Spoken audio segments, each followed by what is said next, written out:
우리 함께 하나님의 말씀 보겠습니다.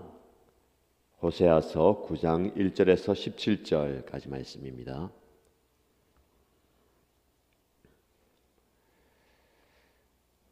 오늘 저와 여러분들이 함께 묵상할 말씀은 호세아서 9장 1절에서 17절까지 말씀입니다. 함께 읽겠습니다. 이스라엘아, 너희는 기뻐하지 말아라. 이방 백성들처럼 좋아 날뛰지 말아라. 너희는 하나님에게서 떠나서 음행을 하였다. 너희는 모든 타작마당에서 장녀의 몸값을 받으며 좋아하고 있다. 그러나 타작마당에서는 먹거리가 나오지 않고 포도주 틀에서는 새 포도주가 나지 않을 것이다. 에브라임이 주님의 땅에서 살 수 없게 되어 다시 이집트로 돌아가고 아시리아로 되돌아가서 부정한 음식을 먹을 것이다. 이방 땅에서는 주님께 포도주를 제물로 부어드릴 수 없고 그들이 바치는 제물이 주님을 기쁘게 해드릴 수도 없을 것이다. 그들이 먹는 것은 조상집에서 먹는 음식과 같아서 그것을 먹는 사람들마다 부정을 타게 될 것이다. 그들이 먹는 것은 허기진 배나 채울 수 있을 뿐 주님께서 계신 집으로 가져다가 바칠 것은 못 된다. 절기가 오고 주님께 영광을 돌릴 잔칫날이 돌아와도 무엇을 제물로 드릴 수 있겠느냐? 재난이 닥쳐와서 백성들이 흩어지는 날 이집트가 그 피난민을 받아들여도 끝내 멤피스 땅에 묻히는 신세가 되고 말 것이다. 가지고 간 귀중한 금은 보화는 잡초 속에 묻히고 살던 곳은 가시덤불로 덮일 것이다. 이스라엘은 알아라. 너희가 보복을 받을 날이 이르렀고 죄 지은 만큼 벌받을 날이 가까이 왔다. 너희는 말하기를 이 예언자는 어리석은 자요 영감을 받은 이자는 미친 자다 하였다. 너희의 죄가 많은 만큼 나를 미워하는 너희의 원한 또한 많다. 하나님은 나를 예언자로 임명하셔서 에브라임을 지키는 파수꾼이 되게 하셨다. 그러나 너희는 예언자가 가는 길목마다 덫을 놓았다.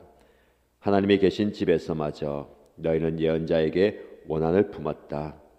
기브아 사건이 터진 그때 못지않게 이 백성이 더러운 일을 계속한다. 주님께서 이 백성의 죄악을 기억하시고 그릇된 행실을 다 벌하실 것이다. 내가 이스라엘을 처음 만났을 때에 광야에서 만난 포도송이 같았다. 내가 너희 조상을 처음 보았을 때에 제철에 막 익은 무화과의 첫 열매를 보는 듯하였다. 그러나 바알브올에 이르자 그들은 거기에서 그 부끄러운 우상에게 몸을 바치고 우상을 좋아하다가 우상처럼 추악해지고 말았다. 이제 에브라임은 새와 같은 꼴이 될 것이다. 에브라임의 영광은 새처럼 날아갈 것이다. 아기가 태어나는 일도 없고 여인들이 임신하는 일도 없고 아기를 낳는 일도 없을 것이다. 이미 낳아서 기르는 자식들은 내가 빼앗을 것이다. 한 아이도 살려두지 않을 것이다. 내가 이 백성을 버리는 날에 재앙이 이 백성에게 닥칠 것이다. 내가 보기에 에브라임은 아름다운 곳에 심긴 두로와 같습니다만 에브라임이 제 자식들을 살인자에게 끌어다 주게 되었습니다. 주님 그들에게 벌을 내리십시오. 주님께서는 무슨 벌을 내리시고자 하십니까? 아이 베지 못하는 태를 주시고 저진하지 않는 가슴을 주십시오. 이 백성의 온갖 죄악은 길갈에서 시작된다. 내가 그들을 미워하기 시작한 것도 길갈에서다. 하는 짓이 악하니 그들을 나의 집에서 쫓아내겠다. 다시는 그들을 사랑하지 않을 것이다. 대신 이런 것들도 모조리 나를 거슬렀다. 에브라임은 그 밑동이 찍혀서 뿌리가 말라버렸으니 열매를 맺지 못할 것이다. 그들이 자식을 낳는다 하여도 그들이 낳은 귀여운 자식들을 내가 죽게 할 것이다. 백성이 하나님의 말씀을 듣지 않으니 나의 하나님이 백성을 버리실 것이다. 그 백성은 만민 사이에서 떠도는 신세가 될 것이다. 아멘. 오늘도 하나님께서 우리에게 말씀의 은혜를 주십니다. 이 풍성한 은혜 안에 거하시는 저와 여러분 되기를 축복합니다. 호세아 9장 말씀은 하나님을 떠난 결과로 마주하게 되는 심판을 이야기합니다. 그러나 그 심판 속에 하나님은 사랑과 회복의 말씀을 주십니다. 이스라엘이 우상을 추구하고 우상 숭배하는 그 죄악을 하나님이 기뻐하지 않으십니다. 그런데 왜 그들이 하나님이 아닌 우상을 따를까요? 풍요를 추구하기 때문에 그렇습니다. 바알신은 번성케 하는 신으로서 풍요의 신이죠. 모든 우상이 마찬가지지만 그 우상이 우리에게 비를 내리고 햇빛을 주고 곡식을 연결게 하고 다산의 복을 준다라고 믿고 그 우상에게 절을 하는 겁니다. 결국은 더 잘 살기 위한 수단입니다. 풍요라고 대변할 수 있는 그 목적을 이루기 위해서 우상을 섬기는 거죠. 풍요를 추구하기 위한 우상 숭배가 오히려 그들을 영적으로도 피폐하게 만든다라는 겁니다. 1절 말씀에는 이스라엘아 너희는 기뻐하지 말아라. 이방 백성들처럼 좋아 날뛰지 말아라. 기뻐하고 좋아하고 웃을 때가 아니라는 겁니다. 왜 그렇습니까? 타작마당에 나가보니 먹을거리가 나오지 않고 포도주 틀에는 새 포도주가 나지 않게 된다라는 겁니다. 우리의 인생을 주관하는 분은 하나님이십니다. 그런데 우상을 쫓아가면서 우상을 통해서 풍요를 추구하는 모습을 경계하십니다. 너희가 아무리 풍성함을 추구하고 많은 것을 얻기 위해서 우상에게까지 가서 절을 하지만 그 모든 것을 주시는 분은 여호와 하나님이시다라는 겁니다. 우리 이 말씀 앞에 우리 자신을 좀 돌아보십시다. 많은 사람들이 물질적인 풍요를 성공의 기준으로 삼고 그 기준에 맞추기 위해서 살아갑니다. 저와 여러분들은 어떤 기준을 가지고 살고 있습니까? 남보다 더 잘 살기 위한 기준, 더 성공하기 위한 기준이 아니라 하나님께서 주신 기준에 내 삶을 맞춰야 됩니다. 우리 삶의 모든 기준은 말씀입니다. 하나님의 말씀이죠. 그래서 하나님의 말씀을 떠나지 않도록 하나님의 말씀을 마음에 새기라고 하는 겁니다. 말씀이 기준이에요. 나 개인에게도 우리 공동체에게도 이 말씀이 기준이 되면 좋겠습니다. 말씀이 삶의 표준이고 우리 인생의 균형을 잡아주는 기준이 되는 겁니다. 그래서 말씀을 계속해서 읽고 말씀을 먹어야 되는 겁니다. 말씀을 계속해서 쌓아가야 되는 겁니다. 그렇지 않는다면 우리도 유혹 앞에 굴복할 수가 없습니다. 이 땅의 풍요로움 앞에 말씀을 저버리는 삶이 되어서는 안 되는 겁니다. 다시 한번 우리가 하나님의 말씀 앞에 겸손히 무릎 꿇고 하나님 오늘도 우리에게 말씀하여 주십시오. 나에게 말씀하여 주옵소서라고 기도하는 저와 여러분 되시길 바랍니다. 이 우상 숭배에 젖어있던 이스라엘 백성들을 하나님은 황폐한 광야로 몰아가십니다. 그들이 아무리 노력하고 애를 써도 그들이 챙겼던 귀중한 금은 보화는 잡초 속에 묻히게 될 것이고 그들이 살던 곳은 가시 덤불로 덮일 것이다 라고 말씀합니다. 황폐함과 광야 속으로 하나님이 인도하는 거죠. 자이든 타이든 이스라엘 백성들, 하나님의 백성들은 하나님께서 준비하신 그 광야로 걸어가게 되는 겁니다. 때로는 그 광야가 스스로 선택한 광야일 수 있습니다. 우리의 실수로, 우리의 실패로 광야로 들어갈 수도 있어요. 하나님이 예비하신 길일 수도 있습니다. 이유가 어떠하든지 이 광야가 어떤 것인가를 좀 묵상할 필요가 있습니다. 광야는 말 그대로 황폐한 곳이죠. 아무것도 없고 아무것도 취할 수 없는 겁니다. 그곳은 하나님께서 우리를 그곳에서 다루시는 장소입니다. 그래서 이 광야는 깨달음의 장소가 되어야 됩니다. 하나님을 깊이 만날 수 있는 그곳에서 하나님을 깊이 경험할 수 있는 자리가 되는 겁니다. 여러분이 하나님께서 이끄시는 그 광야에서 하나님을 만나는 기회로 삼으시기 바랍니다.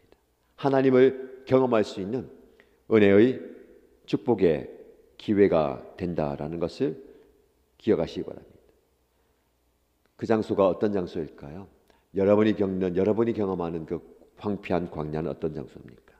고난의 장소일 수 있습니다. 아픔의 장소일 수도 있습니다. 어떤 분은 슬픔의 자리일 수 있을 것 같아요. 혹자는 실패의 자리일 수 있습니다. 그 모든 것들이 하나님께서 우리에게 깨닫게 하시는, 또 성장하게 하시는 기회가 된다는 겁니다. 그래서 이 광야를 허투루 지나면 안 됩니다. 시간의 광야를 지난 분도 있을 거예요. 이 긴 시간 동안 인내하면서 또 기다리면서 기도하고 하나님의 뜻을 구하면서 나를 성장시키는 시간이 되면 좋겠습니다. 장소의 광야를 지난 분이 계실 겁니다. 이곳에서 내가 힘들게, 버겁게, 어렵게 지나고 있다면 그 장소를 축복하면서 하나님, 내가 이 장소에서, 이곳에서 광야의 시간을, 여정을 지나고 있습니다. 나와 함께 하시고 하나님의 뜻을 깨닫는 귀한 은혜가 있기 원합니다. 여러분 삶의 자리가 광야일 수도 있습니다. 만나는 사람과 마주 대하는 그 관계 속에서 광야를 지난다면 그 관계 속에서 말씀하시는 하나님, 관계 속에서 역사하시는 하나님을 경험하시기 바랍니다. 저와 여러분들이 어려움을 겪을 때에 하나님은 그 순간을 사용하십니다. 결코 헛된 시간을 보내는 게 아니라 그 순간 하나님은 역사하시는 거죠. 그래서 찰나에 하나님의 도우심을 구하고 기도해야 됩니다. 우리의 시선을 하나님께로 돌리기 위해서 이 광야라는 시간과 장소와 상황을 허락하신 줄 모릅니다. 돌아보면 아무것도 없는 그 상황 속에서 주님만, 하나님만 바라볼 수 있는 그 순간이라는 겁니다. 여러분이 처한 그 삶의 자리에서 영적 깨달음이 있기를 축복합니다. 이어지는 말씀 보시면 10절 말씀에 내가 이스라엘을 처음 만났을 때에 광야에서 만난 포도송이 같았다.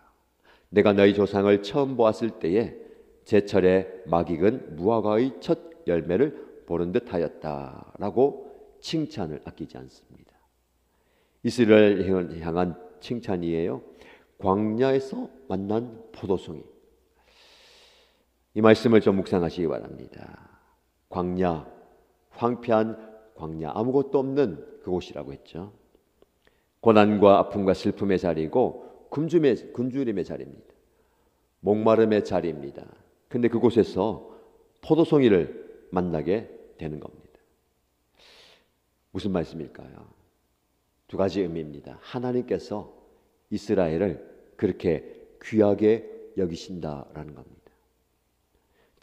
제철에 막 익은 무화과의 첫 열매, 반갑고 기쁘고 또 실제적인 도움이 되는 존재라는 겁니다. 아무리 지금 하나님의 존전에서 떠나 있는 이스라엘 백성이지만 하나님은 그들을 귀하게 여기신다라는 겁니다. 하나님이 저와 여러분들을 그런 존재로 보십니다. 또 한 가지 의미는 뭐냐면 광야에서 만난 포도송이는 어떤 존재입니까? 정말 반갑고 또 실제적인 우리의 목마름과 굶주림을 해결해 주는 존재입니다. 항상 하나님은 광야에서도 은혜를 베풀어 주시는 분이다라는 것을 볼 수가 있습니다. 우리가 겪는 광야 같은 상황 속에서도 하나님은 늘 은혜를 준비하시고 그 은혜를 적절한 때에 우리에게 허락하십니다. 임마누엘 하나님 되시고 에베네셀 하나님 되시는 것 아닙니까? 우리가 그 은혜를 경험하고 그 은혜를 누리며 살아가야 됩니다. 그런데 이스라엘 백성들은, 저와 여러분들은 그 은혜를 항상 기억하지 못하잖아요. 망각하는 겁니다. 잊어버리는 겁니다. 그리고 오늘의 삶의 자리에서 내 현실에 급급해 하는 겁니다. 돌아보면, 시선을 조금만 돌려보면 하나님이 예비하신 은혜가 있을 텐데, 당장 내 눈앞에 있는 그 배고픔과 목마름 때문에 광야에서 불평하고 원망했던 이스라엘 백성들의 모습, 이 저와 여러분들의 모습입니다. 하나님의 은혜를 기억하십시다.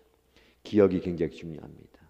우리의 기억이 쌓여서 오늘 하나님을 더 바라보게 만드는 것이고, 내일을 소망 가운데 기대하게 하는 거예요.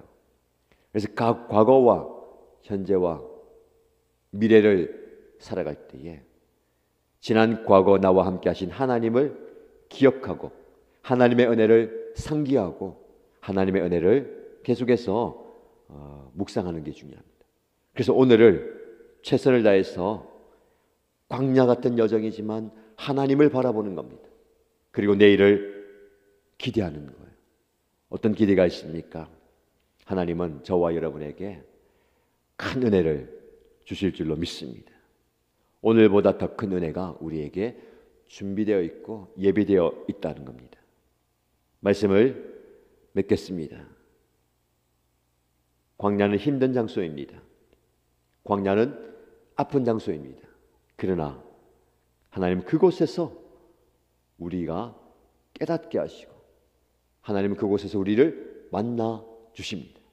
여러분의 삶의 사거리, 여러분의 삶의 그 현장에서 하나님을 깊이 만나시기를 축복합니다. 우리의 인생이 황폐하게 느껴질 때도 하나님은 여전히 오늘의 흡족한 은혜를 베풀고 계십니다. 그 은혜를 오늘 지금 이 순간 많이 경험하십시오. 그리고 여러분들의 영적으로 회복되시길 바랍니다. 우리 날마다 회복되어야 됩니다. 세상에 나가서 지치고 이리저리 부대끼다 보면 우리의 마음에 상처가 생기고 우리의 마음이 낙심됩니다. 어려워요. 그때마다 하나님의 은혜를 기억하십시오. 오늘도 오늘의 흡족한 은혜를 부어 주실 줄로 믿습니다. 호세아 9장 전체 말씀의 주제가 되는 문장은 이 문장으로 요약할 수 있습니다.